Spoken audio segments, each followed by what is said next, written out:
film now. You want to get it? Hey guys. So.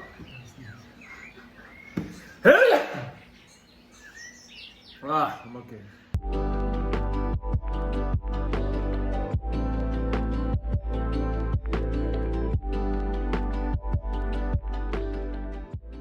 Hey guys. So this will be our first official Palomasol video. We're going to answer a few questions, but first, I guess if you don't know what Palomasol is, it is our new farm. We bought a 3.8 acre farm in the highlands of Guatemala. We're going to set it up for retreats, and we're going to answer the questions that many of you guys have supplied to us. Yeah, that's Alex. I'm here. You should know who he is. That's Drea, because you didn't know who that was. Okay, the first question. How did you find it? I'm going to give you a vague response on that one because I actually wrote an entire blog post on it, and I'll just link it. The short answer is on Instagram. Was it Instagram? Mm-hmm. That was Facebook. No, I don't go on Facebook. Facebook sucks. On Facebook. What are your plans with it? What are your plans with it? This is why, like, I kind of need to look through these questions a little bit. But that's why now you're a little more candid-y, you know? Well, we're doing a retreat center. He's not answering, so I'm gonna answer. Retreat center, restaurant, visiting space. I mean, first and foremost, it's our home. We plan to live there full time, live off the land. It's completely off grid, and we just plan to be as self-sustainable as possible. Not hard when you have absolutely nothing else around you, and really fertile land. That's gross. I think we need to start do this question again. Where do you want to go? Where I want to go. You have to answer the question. No. Marlowe, we're doing a video. Okay, so G-Way. Get on a plane, get to Guatemala City. Marlowe in the background. And then what? Yeah, so you get to Guatemala City, and then either through a group shuttle, a bus, a private driver, a taxi, Chicken bus. Chicken bus, which is also fun. Get yourself to Lake Atitlan, and usually from Guatemala City, that'll put you in Panajachel, which is kind of like the central town, bigger town on the lake closest to Guatemala City, and that's usually where most of the tour buses come through, or kind of trips. Any transportation will usually dump you there. And then once you're there, you get on a boat. They call them lanchas. So you get yourself on a boat, about 25 minutes directly across the lake. There's another larger town called Santiago, and the boat will take you there. And then from there, you would get on another boat, either privately arranged or however you want to do it. A little boat, and it's just a couple minutes across the bay on that part of the lake, and that's where our property is, Palomasol. Nice and easy. Will you do work away? Will you let someone stay for free in exchange for helping to work on the property? Yes. We don't know when, we don't know for what exactly we're gonna need, but we are very much open to the idea of people doing work trades with us. Either farmhands or even like video editing, if we're filming more of the process along the way. Like, we don't really plan to be like vloggers necessarily, but we're doing things like this, so sometimes we might need that, but we're open to it. You know, it depends what we need, depends how set up we are. Like, in our heads, I think we're thinking we would have people come and stay once we have a kitchen. Before that, it's gonna be tricky for us to feed ourselves. So I don't know, so we kind of gotta wait and see. But yeah, like, we definitely are very open to having somebody or a couple or even like a small family coming and doing a work trade with us, if they're open to staying in tents and maybe having a kitchen and maybe not having a kitchen. I don't know, we're gonna figure it out. But yes, can I move in? Can I visit? Moving in, I don't know if you can move in just yet. We haven't really officially moved in, but we kind of have, but we kind of haven't. We don't have a house. We got there and we spent a good bit of time there, and now we're back here in Mexico. But yes, you can come and visit When we're there. when we're there. Yeah, Not when 'cause we're not there. That'd be creepy. Yeah. So yeah, you 100% can come visit when we're all moved in and set up, and we're going to be really excited to have all sorts of guests come through the property and showcase what we got going on Yeah, over there. we're definitely excited for visitors, especially I think for Marlowe too, just because like if families are coming in or people with kids in general, like it'll be nice for her. So we're open. We like people. We are introverted, but we do like people. No questions, just excited for retreats. Us too. We have questions, but we are excited for retreats. We're very much looking forward to that. So whether it's like a one-time visitor or somebody coming to tour the farm or people coming for lunch or whatever it is, but I'm looking forward to the process of like setting up the entire retreats. We did them in the past. Marlowe's excited for decorating. We're excited to make it like it's already a beautiful space, but an even more beautiful space for people to come visit. So we're happy that you're excited for retreats. What is the vision for when the work is done? How would you like the place to look and feel? It's a tough question to answer.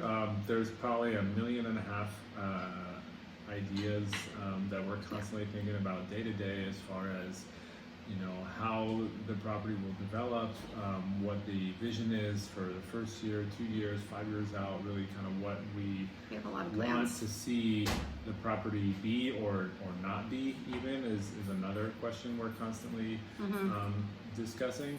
So we have a lot of ideas, but at the end of the day, we're looking to have a fully self-sustainable, off-grid permaculture homestead.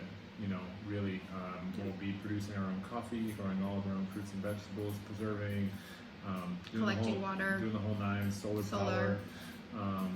So that's really the main goal, and then of course to have the place function as a really pretty retreat space for all different sorts of retreats, and to use the amazing natural wealth of the area to really just expose everybody to like amazing culture, amazing food, amazing produce, like just the nature, the artwork, everything was just like the land and the people and the culture there is just so incredibly beautiful and historic, and it's nice to show people that. Like it's one thing to like see those kinds of things or read about those things, or I mean these days like you in a textbook it's like the Mayan culture, like it doesn't exist anymore, but it's just that's what is there, like it is in Mayan territory. So it's really beautiful to work in that area and to be able to show that to everybody, and so that they can learn and benefit from that. For the question like what is the vision when the work is done, I'm hoping to have a house structure by the end of it. For me, that'll be something to look forward to. I mean, I'm very much actually looking forward to living in a tent, believe it or not. Like, I'm very excited to like not be surrounded by walls and Marlowe, she's like chewing. Not be surrounded by walls and electrical wires and all those things. So I'm looking forward to living in a tent. But I think at the end of the process, everything is set up beautifully, and it's always going to be a work in progress. I don't believe the work will ever be truly done. Yeah, that's a good point. Which no is good finishing because point. then the question "done" was in quotation marks, which is good. The work will never be It's done. never gonna be done. But yeah, we're still really. We're looking forward to the work. Like, yeah, that's kind of the beautiful thing about it. Of course, there is a big design element, sort of laying out all your systems and what your real envision for the property is as far as living structures and things like that. But yeah, we are still definitely planning so much of that, and we'll let you guys all know as soon as we kind of have more things solidified and we start projects, and we can kind of involve everybody in every step of the way. what are your biggest hardships along the way? Well, we're going to don't find know yet. out, We don't but know yet. I think It's going to be a lot. some of the hardships are going to be when we first moved there. We have some food growing there now, but we don't have the full garden set up, so we are going to have to, transverse the lake to like buy all the goods we need. Another struggle that we know we're going to have is a language barrier. A lot of the community there does speak some Spanish, but a lot of the community there does not. They speak some sort of Mayan dialect, and we don't. It's not an impossible thing to, to have, but it's a challenge for sure. You don't want things to get lost in translation, and you want things to flow well, and that can be hard with a language barrier, but whatever. Another problem would be maybe some bugs. I'll say the bugs aren't that bad. Well, the bugs aren't that bad, but especially if you've lived in Costa Rica. Yeah, or like in the jungles of Mexico. we definitely had worse bug experiences. There are some bugs though, and I just think like even if it's something simple, like I was sitting in bed the other day and like a bug landed on me and I like freaked out. It's like little things like that. I think at the end of the day, it's like I caught a scorpion this morning and it was like just fine. It's like I saw it, I put it in a jar and I let it out. But it's, when you're living completely outside, I don't have to let it out. That's the good thing. So I don't know, but let it out. Let it out. And we'll find out the other hardships. Yeah, logistics. Logistics are your biggest hardship. You're living off the grid. We have no road access to our property. There are walking trails that kind of like circumnavigate the entire lake. So, it could take us an hour plus to walk to a town from where we are. But just across our dock is the town of Santiago, which is like literally, it's like 4 or 5 minute boat ride. It's right there. And we can kind of get all the basics that we need. It also has one of the larger markets, food markets on the lake. So especially over the weekends, that place is bumping. So definitely making trips weekly via boat to kind of get any supplies that you need, food, dry goods, hardware, toilet paper, all the kind of basic things that you might need. And then you gotta haul it all back, and then you gotta hump it all up to your house or tent. And that's it. Will Marlowe go to school locally? There's a lot of questions revolving this. How will she get to school? Will you homeschool? What are her school plans? What about her community of children? There is a school across the bay. We don't plan to do that. In the beginning, we plan to homeschool. She is asked to be homeschooled again. She actually enjoys homeschool. I don't mind doing it. He does the math stuff. But there is a school if she changes her mind, and yes, it'll be kind of tricky to figure out the process of how that all works, but it's not impossible. But for now, we're happy to homeschool again. It'll be nice. As for the part of community of children, well, that's slightly trickier. The good news is that we do have a full-time guardian helping hand on the property, and his family is absolutely lovely, and they are there basically all the time. If he's there, the kids are there, and 2 of the kids are around her age. Again, there's a language barrier. They speak Mayan, but they are like the sweetest children ever, and they like paint together, they make little fake fishing poles together, they climb the trees and get like the ice cream beans, and like they do the things. So they are there. There's also a property Everyone's probably like, ice cream beans? What are you talking about? It's delicious. It's You can come try it when you come to the farm. There's a property about 20-minute walk away where they have more full-time people coming and staying and going, and sometimes kids stay there and they have like silks and stuff, so she can go visit there. Maybe I go to a yoga class and maybe there's a kid there and she can play with them. We have made some connections with kids around the lake, one of them in Santiago. So there's going to be some kids. There's not going to be like an abundance of children running around like she has here in the streets of Mexico, but I don't think it'll be a problem. In general, she does very well on her own and enjoys reading time, and after she spends too much time with an extroverted child, she disappears for 3 days with a book. So I think she's going to be fine. We're going to definitely do our best effort to make sure that she's not lacking in this process. We want this to be something that she really benefits from. We'll benefit from it, but this is more her life than anything else, right? Like, she's growing up in this process, so she is, a priority for us. So we're gonna make it work. Process of purchasing, We went to a Mayan lawyer with the owner and signed some papers. Oh, the land. Ah. Okay.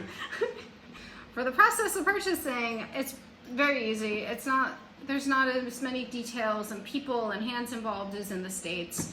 You know, it was a relatively quick process. Yeah, it was a pretty clean operation. We did a little bit of homework before going down there, We did. just to figure out the process. We did. And we did get Well, in we touch did with talk to a lawyer, some lawyers. It's called homework. Yeah, we did. Right? Apparently, you didn't do a lot of I homework. contacted the lawyer. Anyway. Yeah, so we did speak to a couple lawyers before getting down there, just to sort of figure out the logistics and kind of get a good sense of the process and what we can expect. And then, we, and everything seemed good. And then really it was just about being there and kind of trusting the system, which I think that's the hardest part, is trusting it. Unsettling, I think, especially when you're talking about exchanging money. Yeah, And it just feels a lot less official than buying property in the States, but it's not because the process doesn't work well. The process works perfectly fine. It's just very different than in the US. But like Alex said, you have to trust the process. And sure, there's definitely scams with buying property in Guatemala. That does happen.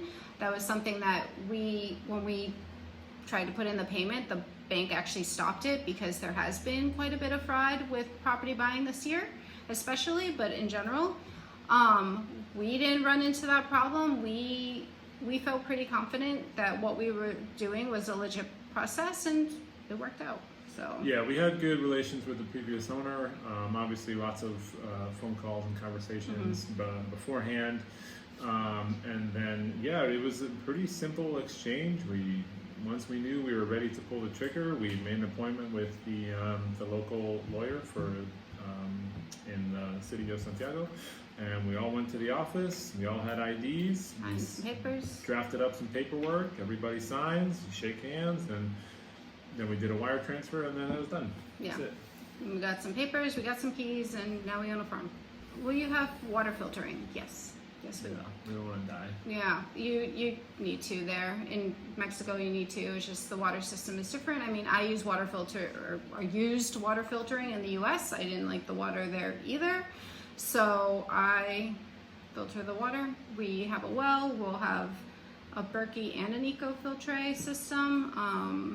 And then eventually down the line, I would like to have an entire built-in unit so that even like the showering water will be filtered. But that's down the line. For now, cooking water will be filtered. Will you grow coffee, sell it green, or roast it yourself? We will grow coffee. We're currently growing coffee. That was one of the things we were most excited about, actually. Yeah, it's funny I was telling Freya this yesterday, that it's interesting, for as much coffee that is drank around the world, it's pretty incredible to be sleeping next to your own coffee trees where you get your own coffee from. It's a pretty cool experience. Just I think like growing any food, but coffee is sort of like a ubiquitous item that we all sort of just like have. But at any rate, some of the best coffee in the world is grown in the highlands in Guatemala. Obviously, where we are in Lake Atitlan, there's a couple different areas, and then like in the Antigua Valley and other parts of Guatemala, amazing shade-grown coffee. We have about 400 heirloom coffee trees, as they say. Heirloom or criollo, as the locals call them.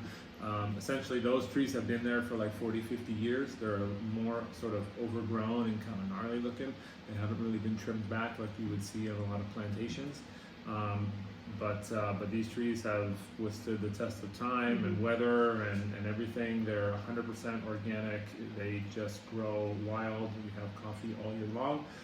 We can get about 1,000 pounds of fresh coffee cherries, which give us about 500 pounds of roasted coffee once the whole process is all said and done. We definitely plan on selling some of it. As far as anybody coming to the property, we can sell off that way. haven't really looked into sort of getting coffee out. That's a big logistical We would like process. to if we can. Like that's the thing. Yeah. We kind of need to see what we're capable of doing. You know, I think that's one of the areas that it's something he's, you know, been interested in and will learn more about. And for me, I'm just like, yeah, this is cool, whatever we're gonna do. The reality is that while 400 coffee trees sounds like a lot, it actually isn't that much in the grand scheme of things. So if we can grow 500 pounds, produce 500 pounds of roasted coffee a year, I think the average person probably goes through about a pound of coffee every 2 weeks or something like that. At least I guess I do. Yeah, I don't know. Maybe more. Yeah. You drink coffee every day. Maybe right? some people I who drink a like lot. 4 cups a day. I don't know. Yeah, they probably drink more. I drink like 4 sips a day. Yeah. I like the taste. But so obviously the priority is for consumption on the farm for our guests.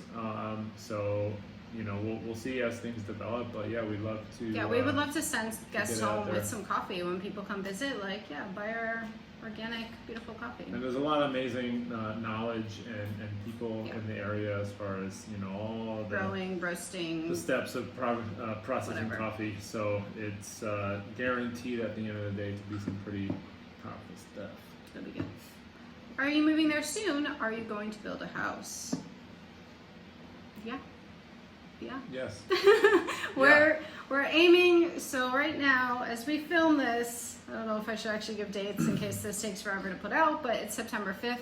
We're hoping to leave here in 2 months, maybe 2 months and a week. We have to be out of here November 15th. That's the date we gave the landlord. So we should, by that timeline, be in Guatemala either mid to end of November. Depends how long the trip takes, how long we want to extend it out. If we can do it in 4 days, but we'll do it, it'll take longer. Yeah, because we will be driving. We will be driving. Will we build a house? Yeah, eventually. I would love to start building a house yesterday. Not like 2 weeks ago? I would love Just to yesterday? start building a house 2 months ago or whatever it was that we signed the paperwork.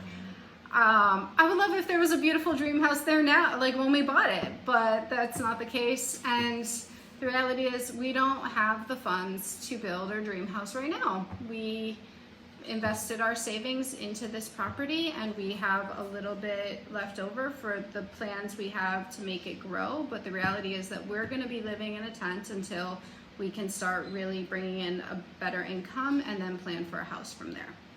Even when we plan for the house, I mean, it could take 2 years to build a house given the fact that we don't have road access.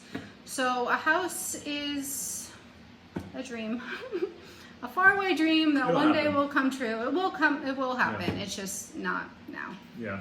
Okay, where are you learning the basics about boating, gardening, and farming? Please share every detail. We will learn so much. And somebody else, or maybe it's probably the same one, said everything. I want to see your journey. So boating, zip. we're not really going to learn much. We just need to get across the bay. Yeah, it's not really much. So we live on the lake, right? And there's tons of public boats and private boats. You can hire a boat to do just about anything. You need to bring over expensive. materials. It does cost a good bit of money.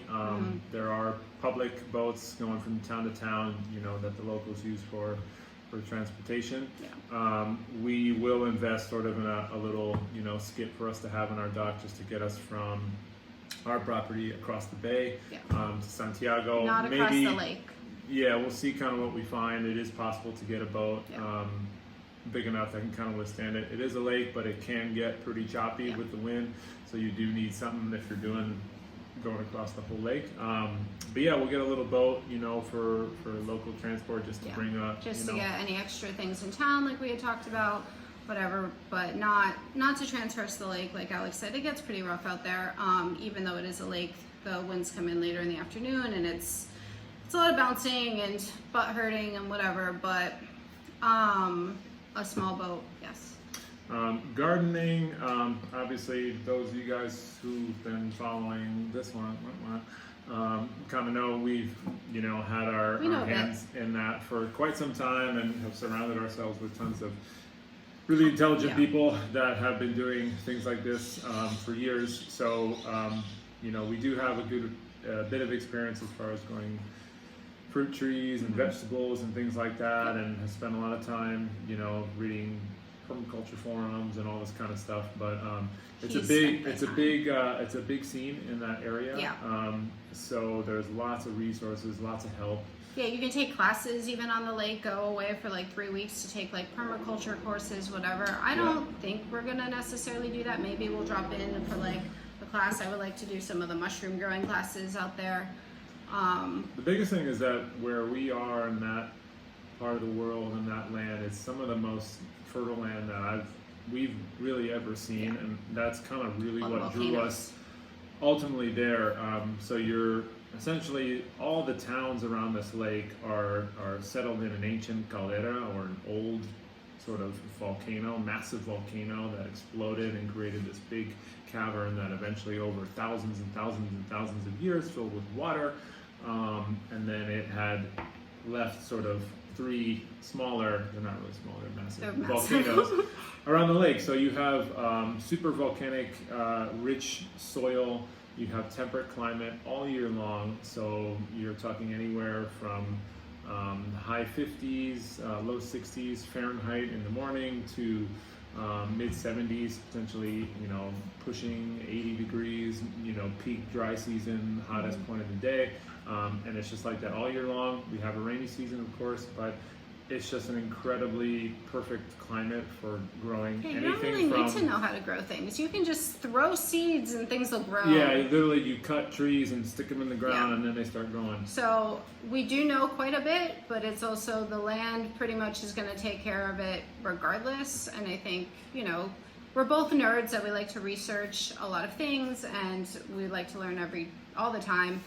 And he'll probably be more of the nerd in that farming world, and I'm more like intuition based in that world, where I just kind of like feel it out and try it out. And I think between the both of us and the knowledge that we have and the way that we work, I think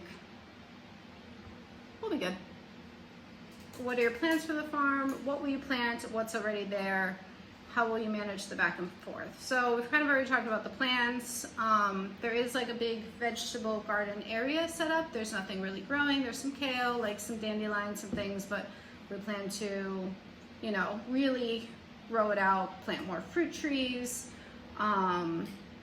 So we really plan to have a good mix between sort of your traditional permaculture systems, meaning like a food forest system with heavy fruit trees and supporting plants. We will have a market garden, like Jerry was mentioning. We have a large flat area that will be the bulk of sort of our vegetable, production for ourselves living there, and then eventually for our guests when we have retreats to provide most of the food. We're looking at growing quite a bit of vegetables, lots of culinary herbs, medicinal herbs, lots of fruit trees.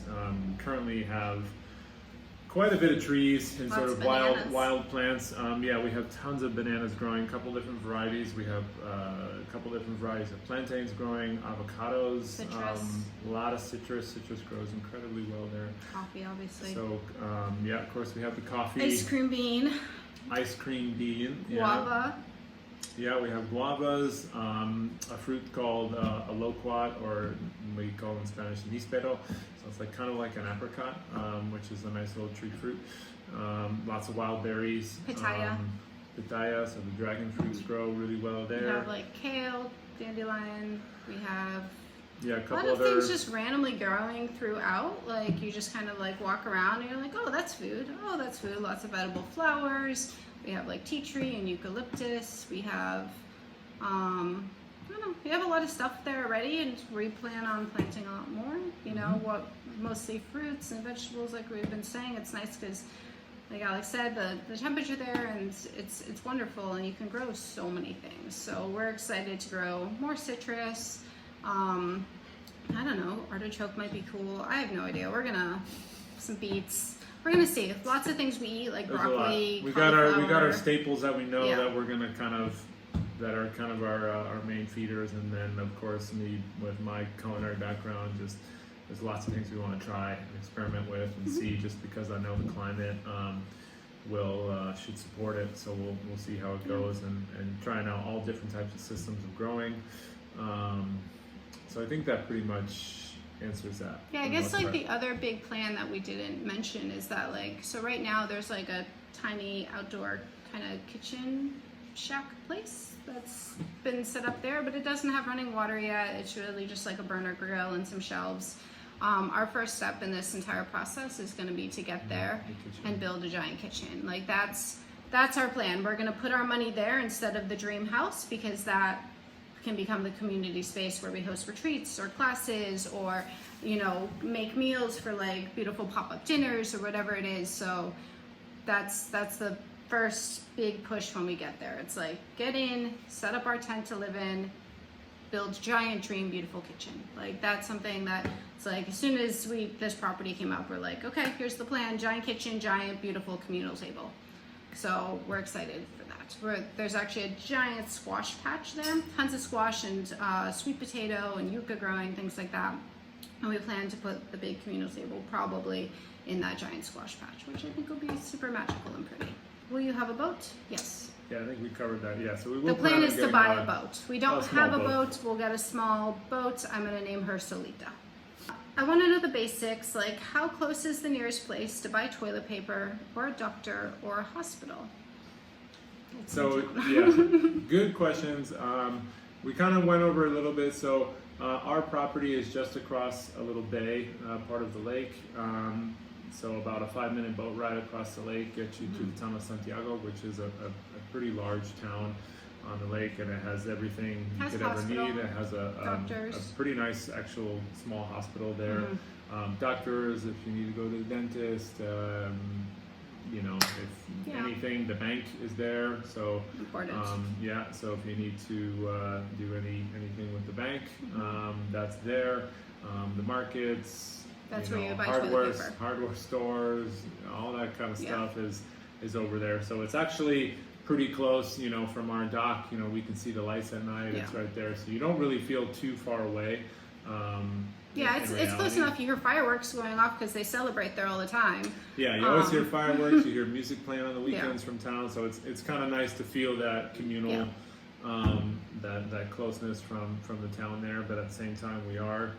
It's a boat ride. So like if we don't buy a boat, the reality is we're gonna have to pay like $15 each time we go to town and back for a private boat. So our plan is to buy a boat, because we know we're gonna be using it often to go back and forth, and in the long run, like it just makes more sense financially. So yeah, we're gonna Solita our boat. The last question is an interesting one. And I wasn't sure if I was going to add it in here because it feels like separate from the farm, but it kind of does really relate to the farm. Oh wow, you're going there. Yeah. Do you think you'll have another child? And I don't know. I mean, I'm not going to say like no, definitely not, but we're not planning on that either. But I think it relates to the farm, because if we did, it's like we are out there and you would have a baby in a tent. But that doesn't scare me, and that Does anything scare you? Planes. Oh yeah. Planes scare me. Planes were nice. So there are things that scare me, but no, it doesn't. The idea of having like a child out there on a remote farm doesn't scare me. It's not in the plans. It's not in the plans. I guess you can stay tuned for that. It's a pretty vague answer there, Drea. But do you have an answer? Are we? No. Exactly. No, that's the truth. Yeah, it's just. We don't have an answer. We're just kind of. Winging life. Figuring out one day at a time. I don't know if we're winging it, but we are letting life sort of happen and develop. And that's kind of the whole spirit of this property in general. So kind of bringing it a little full circle. It's just. This was something that we had in our heads for a while, but it was in no sort of recent near future. Like a couple of months ago, didn't even think that it would happen. We were planning on being here. I knew it would happen at some point. She knew. I knew. I mean, I always thought that Marla would, grow up and graduate and leave me at some point and like explore the world. Leave you too, obviously. We can be alone together. But that she would leave, and then we would buy a dream property or house, whatever, in Guatemala. And this came up, and it was what we wanted. It was all the things that I asked for. I was hoping for a place to host retreats. I wanted a place to be off grid and grow our food and live like out in nature, and here it is. It all happened. So, you know, this wasn't the plan. Like you said, like 4 months ago, this was not the plan, and then this came up, and now this is the plan. And you know, we'll see what happens from here. I mean, we're open to whatever it is, and we just want to live a good life in nature and like live a life that like we feel good about and feels important and feels like we're contributing to something and not taking away from something. So it felt really good. I think both of us were just like, okay, finally, like, yes, this is, I mean, most things feel great to me, and this is something he felt really good about too. And so here we are. Like, it feels like a very good life plan. Yeah, definitely does, and especially just with the way of the world these days, this is kind of a very easy decision and direction for us to be moving towards. Yeah, especially with the world. Like, we wanted this anyway, but now we're like, now this is definitely a path that we need. Thanks for your questions. Keep them coming. Sure, there's going to be more, and we can definitely do more question and answers, or we definitely can't wait to like share the process with you guys. And like if video process, like if this is something you guys really enjoy, or like, you know, the tours on the videos, like definitely, like I've been saying with the blog, like just let me know. Like I want to make this a community space where like you guys are really leading with what you guys want to see and what you guys want to learn and what we can share, or I can share, or Marlowe could even share, like whatever it is. Just let me know. Like we're enjoying the process, so if you guys are enjoying it too, we're happy to share. So thank you. Thanks for being here.